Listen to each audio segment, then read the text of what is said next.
You're listening to the SKYLIT Books podcast. We're an independent, general interest bookstore putting great reads in the hands of people in the Los Feliz neighborhood of Los Angeles. Hosted by resident Skylighters, we're here to bring you new and exciting author conversations, group reads, and bookseller chats. Happy listening. Hello, listeners, and welcome to the SKYLIT Books podcast. I'm your host, Mike Jeffrey. SKYLIT Books is an independent bookstore located in the Los Feliz neighborhood of Los Angeles, California. We're open every day from 10 a.m. to 10 p.m. We also offer online shopping and curbside pickup through our website, skylitbooks.com. And you can find a schedule of upcoming events on there as well. It's my pleasure to welcome Courtney DeNelle onto the podcast today to talk about her novel, It's Not Nothing. Courtney DeNelle is a writer living in Providence, Rhode Island. She received her grade or education from the public library, and this is her first novel. How are you doing today, Courtney? Hi, I'm well. I'm well. Thank you for having me. I'm really excited and nervous to be here. Well, it's a real treat to have a Rhode Islander on the podcast. So I'm super excited for this. And you have something from the novel to read? I do, yeah. So I figure a great place to start is always right after the beginning. um, yeah, we'll read an excerpt here. It's just a short one. Uh, my dissociative identity walks into a bar.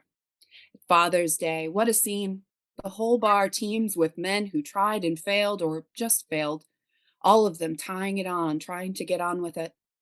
They open their mouths wide, they toss their heads back. They laugh like it costs them nothing to laugh as they do, like it's directing them to some grander cultural goal. And he's out there somewhere frantically wondering, does she remember? She does.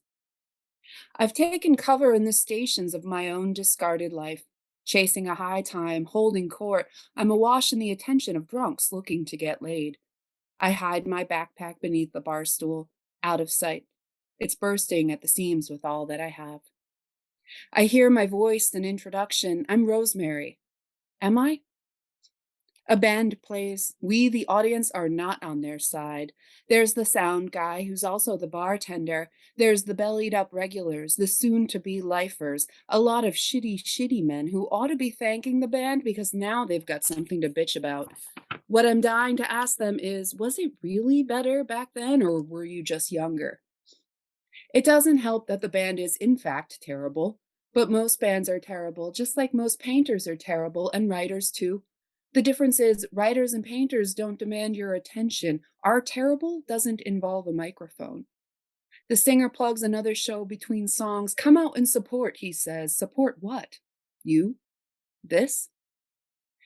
I didn't always live like this. I used to live a different life. It's a difference of being down and out versus the performance of down and out. Sure, I can feel the glares trained in my direction, can hear the whispers growing louder. But I think I pass, navigating this situation within a community that romanticizes the suffering artist, where one person's daily struggle is another person's passion project. Dilettantes dabbling in the dread of a mind gone dark, their authenticity a euphemism for the absence of an original idea. Deep in my cups, I meet no strangers. The more it happens, the more predictable it becomes. Introductions include band names, whatever the hell band they played in 10 years ago. So what you do is you start out with the idea that most people are full of shit. I'm a guest star, younger than all of them. The age difference is no small thing here on the fringe of fully formed friend groups.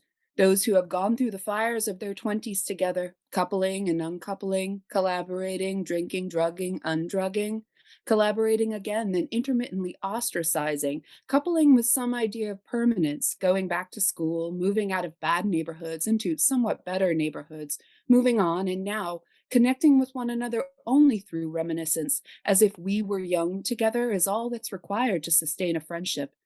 Me, I'm a bridge burner myself. I've never not been around. A true townie. Hell, we might have crossed paths before. Whether I remember is another thing. But I am welcome as a spectator, as an extension of him, whomever I am linked to that night. We will talk about him. We will relate to one another through him, but we will never talk about me, which is fine.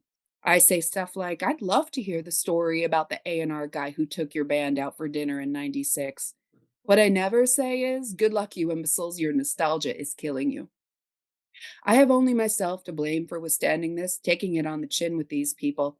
It's not to say there's no benefit for me. A thing no one talks about is how you can wield a person by letting him think he's wielding you. I'm no grifter. I'm just taking the elevator down, all the way down. The terrible drummer of the terrible band sidles up to me in the corner, and for the upteenth time, I miss the chance to self appoint a nickname. I tell him he should have just played Wipeout for 30 minutes, give the people what they want. He scans me as I laugh, as if I'm laughing at his expense, but it's merely the hope of a private joke getting into the water supply, even if the private joke is between me and myself. What do I do? Like for money? What do I do for money? Is that what you're asking? I make lattes and mixed drinks and sometimes art, formally. Now, I make a mess, is what I make. But I let him off easy and I follow him home, because anyone who shows any interest, I follow them home. The drummer woos me with mushrooms. I've been saving these, he says, and I'm honored, I guess. It's a giggly trip, barely a trip. We watch Mission Impossible on cable. He's convinced the whole thing is a Toyota commercial. He is easy to convince. What's so funny, he asks. It just kills me, I say, winded. Tom Cruise running. In a fit of inspiration, I suggest he change the band name from whatever the hell to Monkey Knife Fight. You can have that, I tell him. I'm giving it to you. There have been times I thought I was a genius. Now, not so much.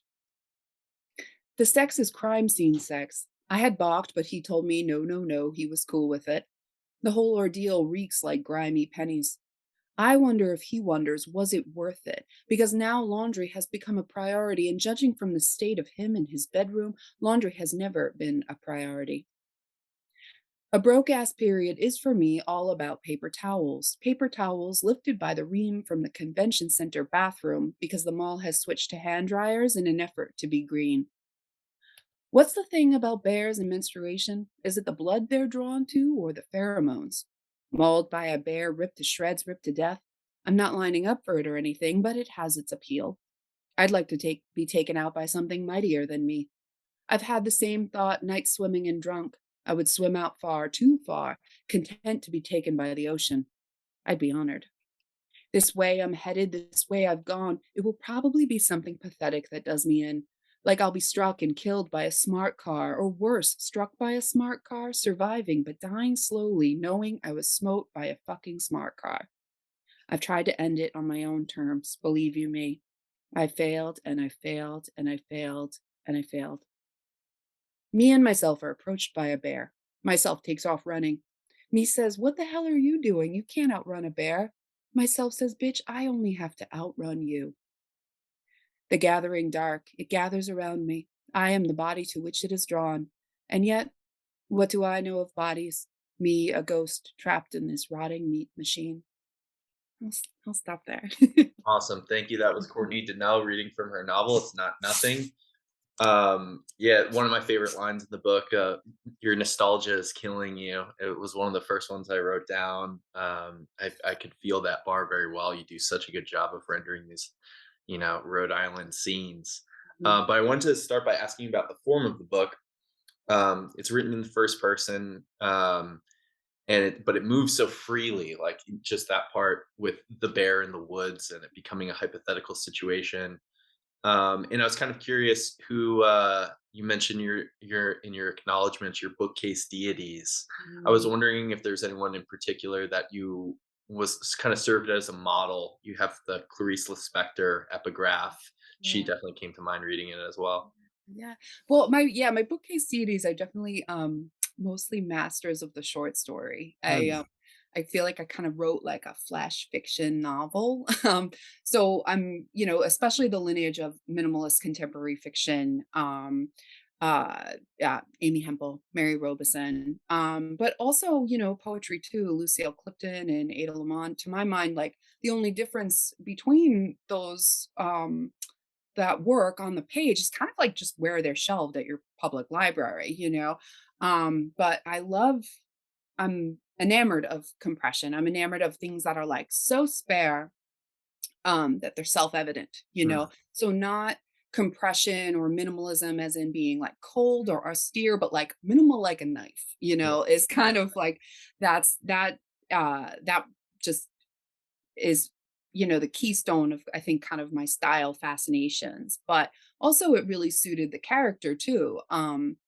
This idea of having a real urgent first person uh, kind of narrative. It reflects the greater themes of a young woman responding Yeah. as, not really having any hindsight, definitely not having any foresight. So in that way, keeping the kind of bad stuff, the trauma off screen was a real Yeah. deliberate style choice. It's not about what happened, it's about the unbidden toll of what happens. Yeah. And all those things kind of got mixed up in the soup. And yeah, I landed with a super taut, slim novel. Um, but it's just as long as it needs to be, I think. Yeah, I you touched on something that I thought really worked well in there, which was like there's kind of this me and myself, like the narrator, and then kind of like her more self-hating impulses. And they're kind of doing battle at first, and then later this therapist L comes in, and that kind of becomes the second voice. So even though it's like a very interior novel, like things shift throughout. And I thought that was really cool. It's similarly, like you mentioned it, like the trauma being off screen, but the sense of its contours becoming like slowly more clear as the book goes on, without ever having the scene where it's like, here it is, the Yeah. thing. Yeah, Because it's yeah. not, because and the narrator says this at some point, it's not about one event. Mhm. And it's kind of reckoning with like what that whole life was. Mhm. But Mhm. it's interesting you brought up poetry being influential too, because I don't know what chapter it was, but I began to realize that the chapter titles were functioning more like poem titles, where it's Mhm. like kind of the first line, and then Mhm. we're kind of off to the races. I Yeah. thought that was an interesting and cool choice. Yeah. Oh, thank you. Yeah, we went Emily Dickinson. I Yeah, was, yeah. I was, yeah, it was like a style consideration, but also,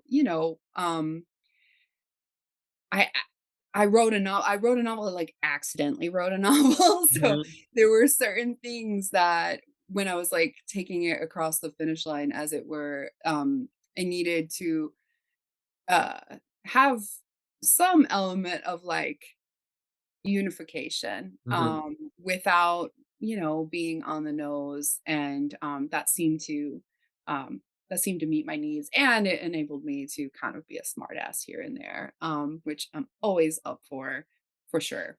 Yeah, yeah. That was one of my favorite aspects of the voice, and also another thing that struck me as like, true to Rhode Island. Yeah. Yeah. Giving it to other people, but then being hardest on the South. Yeah. Seems like, kind of I don't know, a regional trait, but also, but I don't want to minimize this voice because it's definitely a unique Yeah. voice. Yeah. Well, no, you're exactly right though. I mean, there definitely is like a dialect, right, of ball breaking.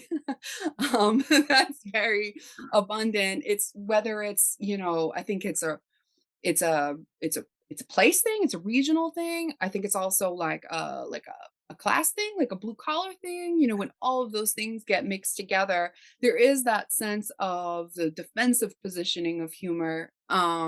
It's kind of a way of reclaiming a teensy bit of your power, and even, self-deprecation, I think, falls into that as well. You're when you're beating somebody else to the punch, you're kind of taking a little bit back of yourself, a little bit of yourself back, um but yeah, it's there definitely is like uh I think, yeah, there is like definitely a regional kind of flavor to it for Yeah. sure. Yeah, the underdog mentality of that small New England state. Yeah. Sure, yeah, and also, I mean, and I was, raised in a blue collar household, so there is that element of like, "What do you think, you're better than me?" And there's that kind of, towny moxie, Yeah. it's like a way of maybe gussying up inferiority a little bit, but Mhm. eager to put somebody in their place. Somebody has to prove that they're smarter than you, but within Rosemary, it's also happening inside of herself too, so Yeah. That makes though brings me to the greatest hits of the family, which I thought were kind of very important to the book, which were the narrator describes these as being like kind of like the three operating principles or mantras of the family. Everyone's got problems. What makes you think you're so special? What happens in this house stays in this house. Stop crying. No one's listening and no one cares. Mhm. And those like the thing about discretion there, like what happens in this house stays in this house, really stuck with me. Um, and I don't want this just to be like, Rhode Island, Rhode Island, Rhode Island Yeah. talk, but something about, and then there's this other moment later when the narrator gets fired, and she's really worried. She's worried about her boss bad mouthing her around town. Mhm. And there's something about like wanting to keep your business private Mhm. and not Mhm. wanting anyone to have like know about your problems or gossip about them. Mhm. And that being a protective instinct. And then think of this novel and what the narrator is really trying to do is break out of like that protective instinct and like really let it all fly. Yeah. I thought that tension was really interesting. Yeah. Oh, well, that's great. I mean, I think when you're, writing to the shape of, I think, childhood wounds, family wounds, mother wounds, all of those, there is like a kind of confusion as to, I think maybe within yourself or within this particular character, what's the difference between discretion and secrets, Right. and like in 12-step programs, like an AA, they say you're only as sick as your secrets. Mhm. Um, I think part of her kind of reckoning is as things kind of as the past kind of gains potency in the present. Um, she's kind of learning how to translate the difference between discretion and secrets, the Mhm. heaviness of secrets, especially when they're put on the shoulders of children, um and the kind of poisoning effect Mhm. that has. There's one point in the novel where um the narrator kind of uh is reflecting on, growing up in her father's house. And she says at one point that her father looks at her, and I'm like paraphrasing myself here, but looks at her and remembering, not the fire, but what the fire burned, and Mhm. how, no matter what mode or form people rely upon to kind of gussy up their past, uh, especially in abusive households, nobody's untouched on the other side. And it's like it's sand, it gets into everything. And so in that capacity, the narrator Rosemary, she becomes, completely irredeemable to her family, first through like context, and then uh by saying aloud, naming and claiming the thing, this is what's wrong, this is what's always been wrong. And that is that's the rule. That's the one rule you don't Right. break. Right. Yes. She takes what happens in that house out of the house. Yeah. Yeah. That the narrator throughout, or especially later in the book, talks about the state of her aloneness, and I thought that was an interesting word choice rather than loneliness or solitude. Like loneliness having like a very negative connotation, and solitude having this like Thoreau, like stoic grandeur to it or something. Yeah. And I wondered if you would talk about that choice of finding this like middle word in aloneness. Yeah. Yeah. I think uh I was in thinking about this character who's like trying to determine, am I am I an island because that's like kind of my lot in life, or am I am I a man-made island?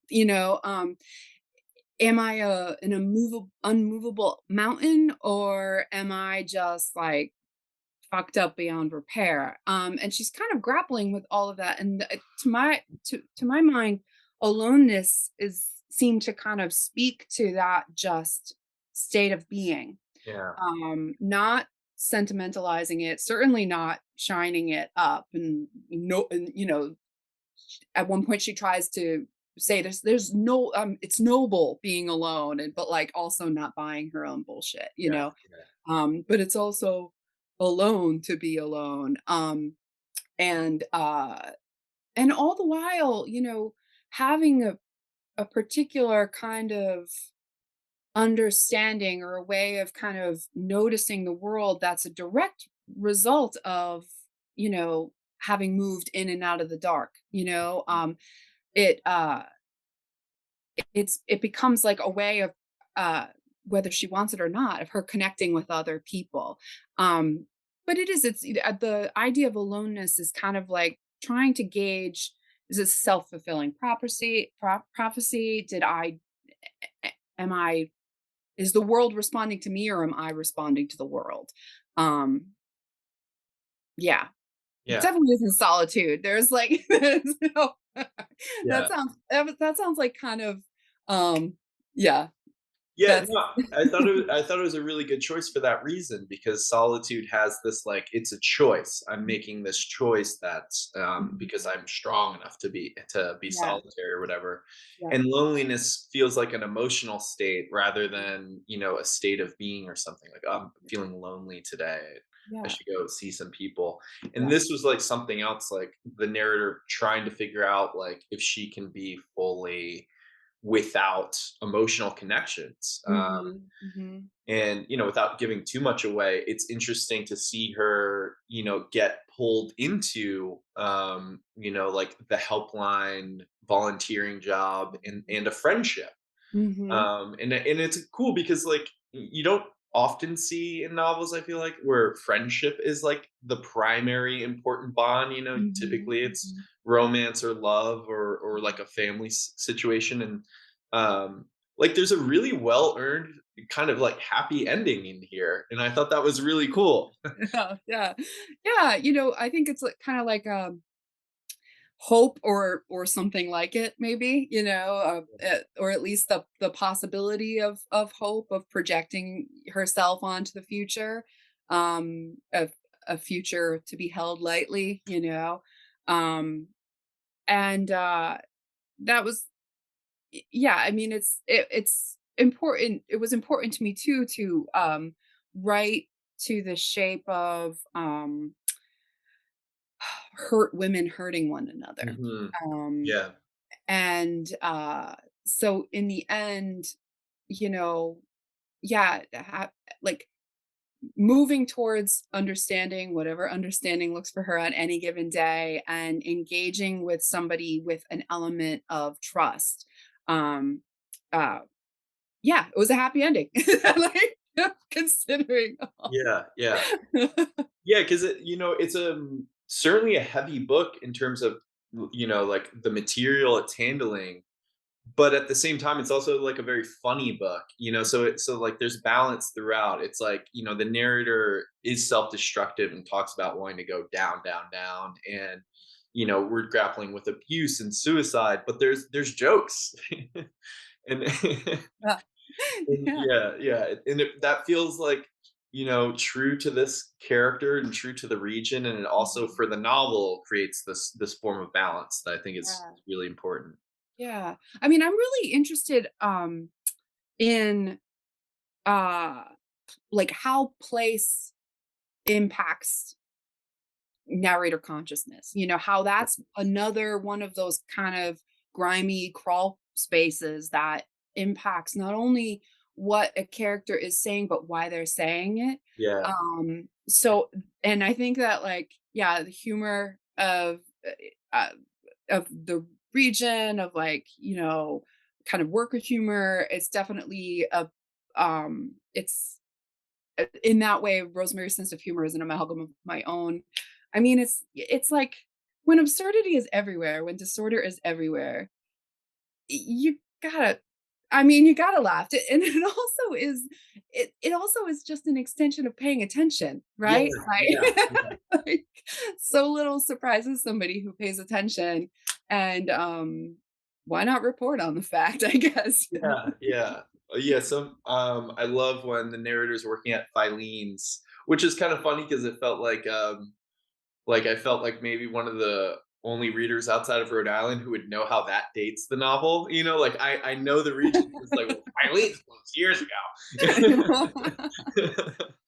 But there are so many great moments when she's working that in the stockroom there, like the old ladies at the perfume counter who say like, you got to drink your coffee through a straw so you don't ruin your lipstick, but using a straw will give you smile lines like no other. So it's like kind of boils down to either way you're screwed. Yeah, yeah, and Yeah. that's and that is yeah, I mean, I think it could I mean, maybe it's like it's it's not pessimism, and I don't know that it's definitely not nihilism, but maybe it's just fatalism, like, Yeah. Yeah. here we are, like Yeah. Yeah. Make the best of it. Yeah. exactly, exactly, yeah, and that is appealing to me, Yeah. that's appealing to me as a human animal, also as a reader and as a writer, and, that's also the absurdity of art too, like, we're all Yeah. kinda just keeping one foot in front of the other at, like, the end of the world here, like, Yes. reporting on the fact. Yeah, yeah. The other moment I love in Filene's is someone trying to, make a return for, like, a bottle of moisturizer that's empty. Because like, I can imagine someone being like, "No one would ever try to do that," and it's like, yes, like, trying to send the meal back after you've eaten the whole thing, like, that's That hap important. that happened to me, that is a true anecdote that is ripped from the headlines of my working history. Somebody trying to return a completely empty product and just being like Like, what did you think was gonna happen here? Yeah. exactly, exactly, exactly, yes, Yeah. yeah, and if you're And fine with stealing this, then yeah. yeah, sure, we'll take care of this, no problem. Yeah. And a really heartbreaking detail is the narrator gets that job and imagines calling her mom, who she's estranged from, and saying, "I can probably get you a discount," which is just like, it's such a like classic Rhode Island offering, and it's such a small thing, and for it to be imagined and to know that that conversation was about that was like one of those like put the book down moments. Yeah, yeah, yeah, Oh, I'm so delighted that you, picked up I mean, that you had that emotional response, but also that you're attuned to the kinda ambient yeah. aspects. I mean, I like to think that maybe if you're not super attuned to, like, our regional, like, cacophony of eccentricity, you still might enjoy it, but No, I'm no, I think so so. yeah. I'm in Los Angeles now, so I'm not interacting with Rhode Islanders super regularly. And when I tell people stories about like just like standards of behavior there, they're kind of like, "What is this place?" Yeah. Like someone was like, "You make it sound like the most interesting place." I'm like, "It kind of is." So I don't think you have to be in on it to find it interesting, but I think you did a great job of capturing it. I Oh, did. I wondered, you know, this is fiction, and I've been intentionally avoiding like just the obvious, like, oh, how much of this is your life? But I wonder if there's an anxiety being from Rhode Island about publishing a first person novel and having people just like assume this is your experience. This is actually just nonfiction. Like, is there any like worry about having a first person novel come out and having people just like talk as if it's all just you? yeah. I mean, I don't think so. I've been farming this one out to my shrink now for like a year. I've been I mean, I think that it is drawn from my experience. It is still a novel. But um I don't know. I think if it very well could be that, like, somebody I went to high school with is, like, pouring through, "Am I in this thing?" That sounds like but, like, that would be a personal problem on their part, you know?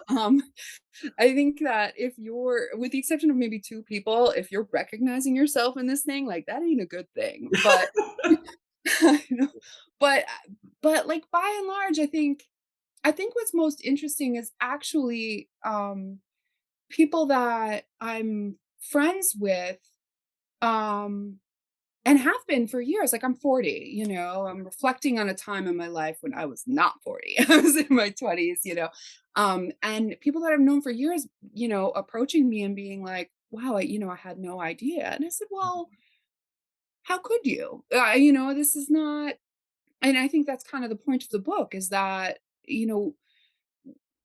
we're all kind of like coming to the table with some, a real heavy thing. And um and this is, to talk about your themes of like secrecy versus discretion. Like I'm not leading with my sad stories. I'm Mm. like, I mean, in general. And I will say though, and this is, I think, because, like I didn't go to college. I don't have a degree. I haven't had this like writerly life where people maybe had seen this coming. And so I think the good thing is that I'm like basically tricking people I went to high school with into buying a minimal work of contemporary I love that. literary fiction, I love that. like, Yeah. maybe they'll be super surprised and Yeah. like, and they'll be like, oh wow, this is, but maybe not, Yeah, maybe that weed dealer turned cop will get fired.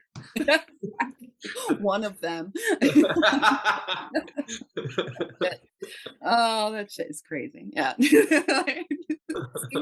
Somebody asked me about that. They're like, well, what do you think in terms of people having, jobs that maybe they're not qualified? Well, let me tell you, I think a lot of things about those people, Yeah, but yeah, I'm not an authority. So I just kind of wrote to the shape of a joke. yeah, that's great, that's great. I don't know, I only have a couple more questions, like real Homer ones, which are like, do you have a favorite bookstore in Providence?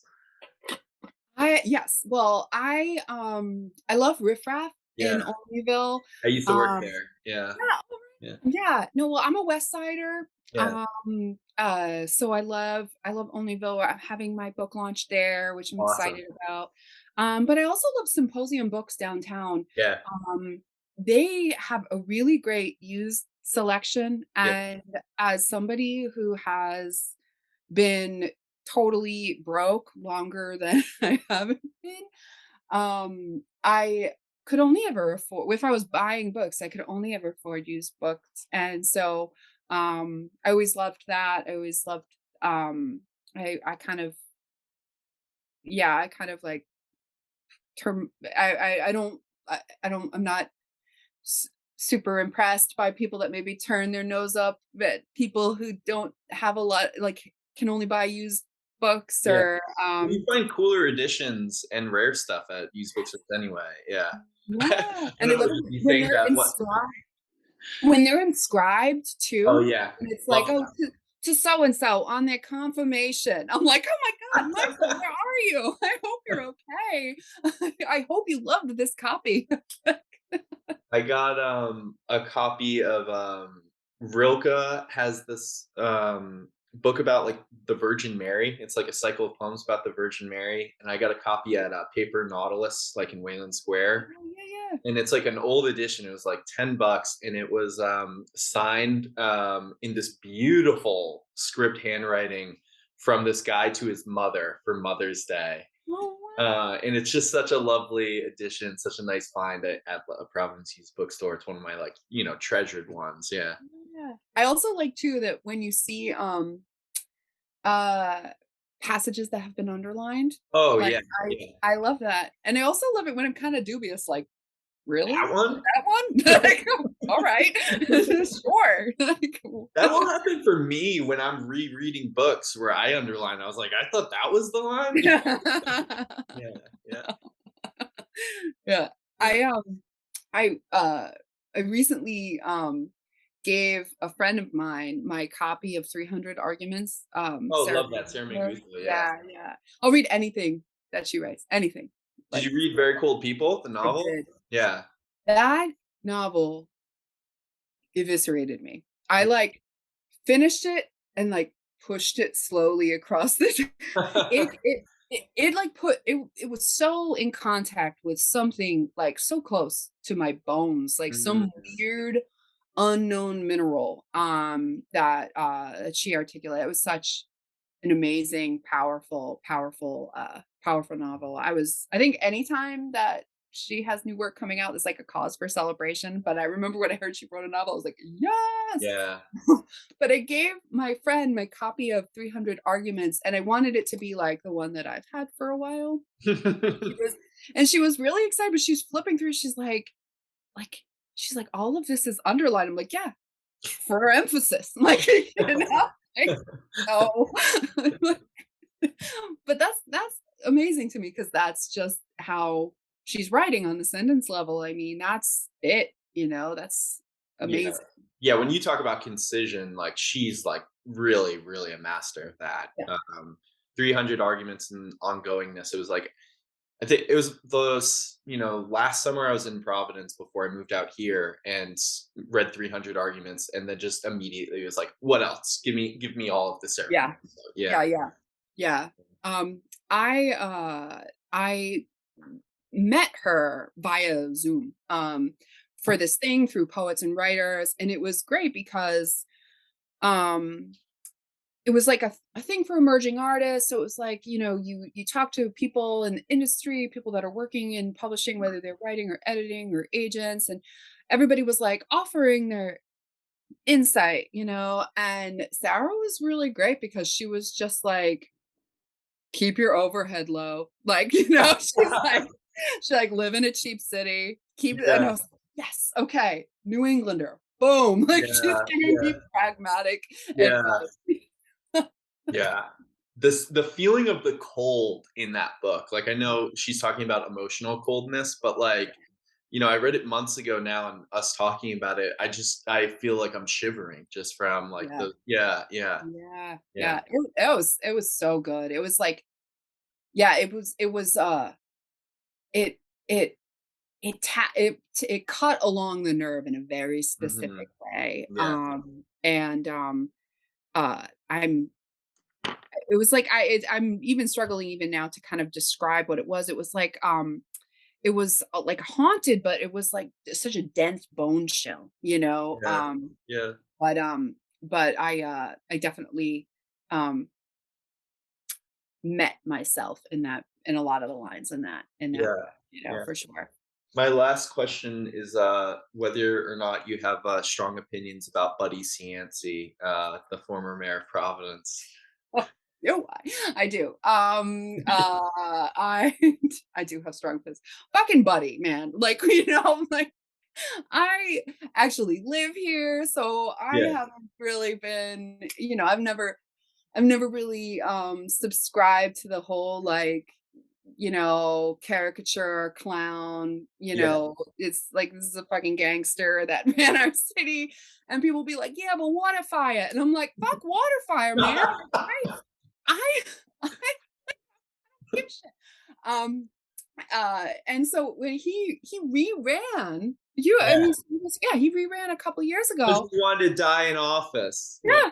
Yeah. This I you know, so yeah, I have very very strong opinion. I mean, you even think of like, so for people that don't know, we had a completely corrupt gangster that was a mayor, the mayor of Providence, and he everybody thinks that he did like all these wonderful, fantastic things for the city, centering tourism, bringing people back, but neglecting the people that lived here at every turn. But like, he built this mall. Everybody said, "Oh, the mall is so great." Meanwhile, the people that built the mall will not park in the parking garage because it's so poorly built. Like, they know firsthand Yeah, yeah, how it's like slapped together on a wing and a prayer. yeah, Um, but as far as like Rhode Island Italiano celebrities, Frank Caprio, Judge yeah. Caprio, caught in Providence. Now he's the real MVP because he's just, A sweetheart. yes, Yeah, yes. yeah, And he goes to the Walgreens in my neighborhood. yeah. I love that.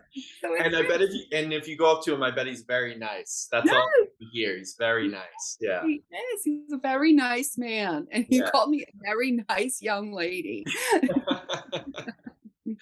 Yeah, I find Buddy really interesting because you know, he kind of understood that there was a lot he could get away with if he could just remember people's names and make them feel important, you Yeah. know?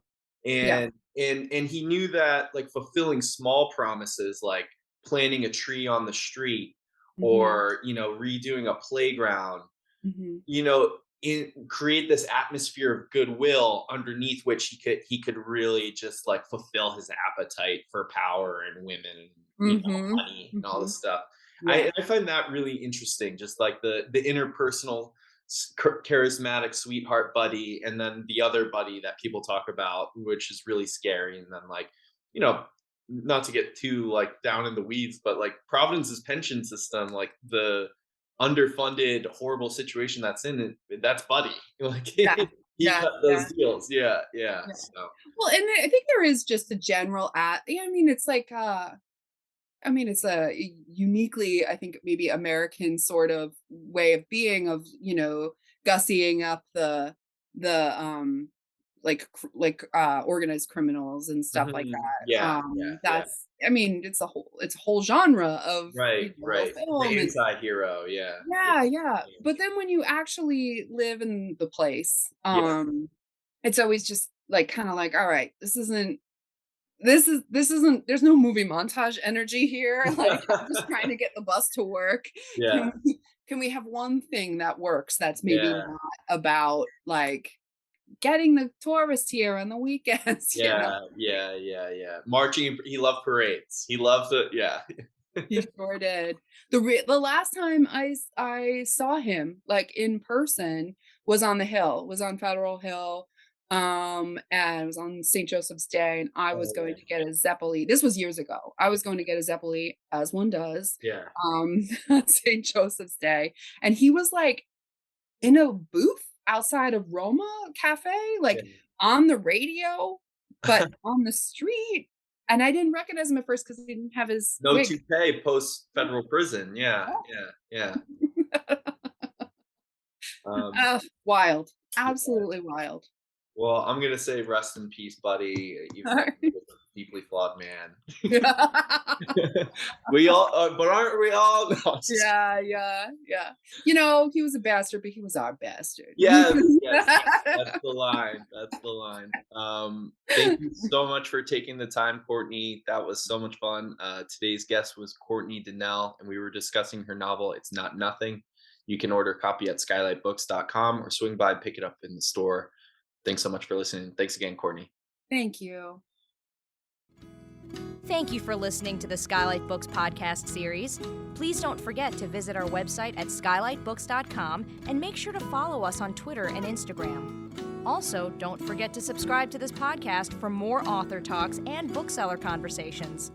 You can find us on Podbean, iTunes, and Spotify. Stay safe and healthy, and we hope to see you back in our store soon.